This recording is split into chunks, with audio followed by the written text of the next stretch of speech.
NASA का laser communication relay demonstration LCRD अंतरिक्ष संचार में क्रांति की ओर एक कदम।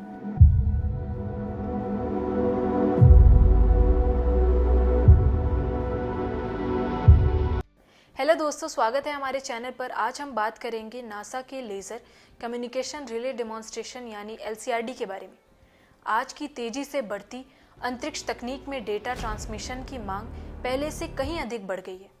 इसी दिशा में एक क्रांतिकारी पहल करते हुए नासा ने laser communication relay demonstration LCRD की शुरुआत की है। यह मिशन परंपरागत रेडियो की फ्रीक्वेंसी संचार RF कम्युनिकेशन के मुकाबले कहीं अधिक तेज, सुरक्षित और डेटा समृद्ध लेजर आधारित संचार प्रणाली को प्रदर्शित करने के लिए बनाया गया है।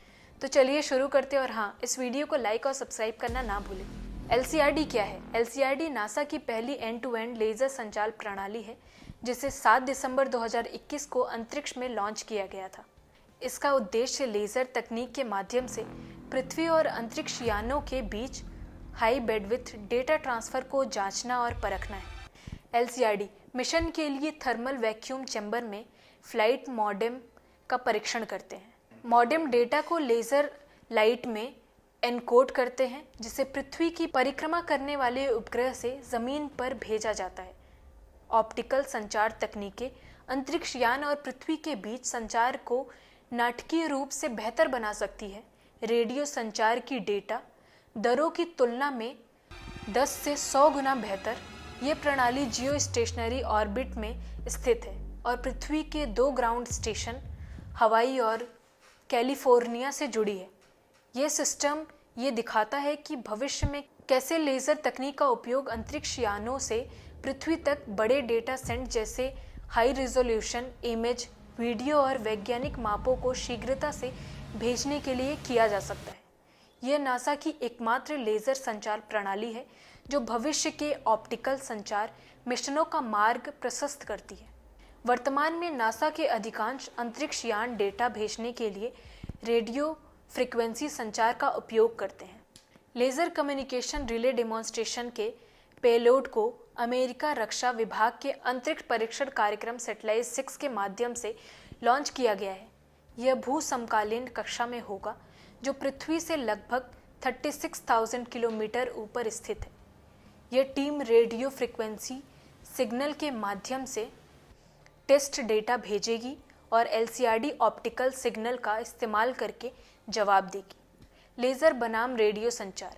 जहां परंपरागत रेडियो का फ्रीक्वेंसी संचार सीमित बैंडविड्थ और डेटा स्पीड प्रदान करता है, वहीं लेजर संचार निम्नलिखित लाभ देता है।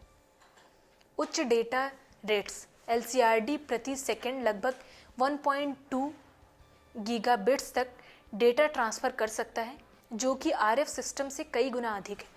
छोटे एंटीना और उपकरण। क्योंकि लेज़र की वेवलेंथ छोटी होती है, इसके लिए उपकरण भी छोटे और हल्के होते हैं। बेहतर सुरक्षा। लेज़र की नैरो बीम इसे इंटरसेप्ट करना कठिन बनाती है, जिससे डेटा ट्रांसफ़र अधिक सुरक्षित रहता है। कम स्पेक्ट्रम कंजक्शन। RF स्पेक्ट्रम पहले ही भीड़भाड़ वाला है, जबकि लेज़र ऑप्टिकल फ्रीक्वेंसी उपयोग करता है, जिससे स्पेक्ट्रम की उपलब्धता अधिक होती है। प्रयोग और परीक्षण।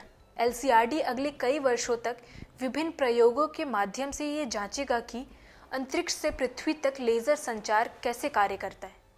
विभिन्न मौसमों, वातावरणीय स्थितियों और अलाइनमेंट में इसका प्रदर्शन कैसा रहता है। LCRD का प्रयोग भविष्य के कई मिशनों की तैयारी के रूप में भी देखा जा रहा है, जैसे कि Artemis mission, Mars sample return mission और भविष्य के गहरे अंतरिक्ष मिशन, जहां बड़ी मात्रा में डेटा तेजी से वापस पृथ्वी पर भेजने की आवश्यकता होगी। भविष्य की दिशा। LCRD सिर्फ एक डेमो मिशन नहीं है, यह नासा की उस दूरदृष्टि का हिस्सा है जिसमें वह अंतरिक्ष संचार को अधिक तेज, कुशल और सटीक बनाना चाहता है।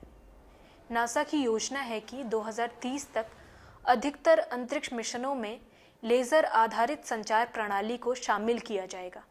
नासा का LCRD मिशन न केवल डेटा ट्रांसमिशन की वर्तमान सीमाओं को तोड़ रहा है, बल्कि यह भविष्य के अंतरिक्ष अभियानों की नींव भी रख रहा है।